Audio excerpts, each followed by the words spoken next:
30 € le kilo de chemise ou 20 € pour un kilo de chaussures. Ici, on pèse ses vêtements comme on pèse ses légumes. C'est ludique, mais aussi et surtout l'occasion de réaliser de bonnes affaires.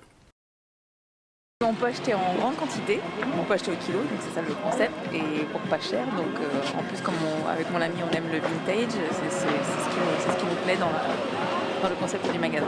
J'ai déjà une idée de ce que je veux acheter, donc c'est pour ça que je vais cibler, parce qu'en plus c'est très très grand. Et donc voilà, je vais acheter une jupe et des petites chaussures, peut-être faire des cadeaux de Noël même. Le principe d'acheter au kilo, on peut avoir des petites ceintures pour 3 €, une petite jupe à 8 €. Dans une autre friperie, on paierait une jupe ou une robe vintage 20 € minimum, si c'est pas plus, donc oui, c'est quand même avantageux. Des chemisiers à 3 € ou des foulards à moins de 5 €, le prix au kilo est fixé en fonction de la matière et de la qualité. Une chemise, ça doit coûter dans les 10 €. Un jean dans les 15. Un manteau en fourrure, 70-80 €. Quand j'ai commencé, il y avait vraiment moins de monde en semaine. Et là, on se rend compte qu'il y a de plus en plus de gens qui viennent, pas forcément le week-end. Et il y a des habitués du coup maintenant. Des gens qui reviennent régulièrement parce qu'on est livré toutes les semaines. Donc ils savent qu'on est livré toutes les semaines. Du coup, on sympathise.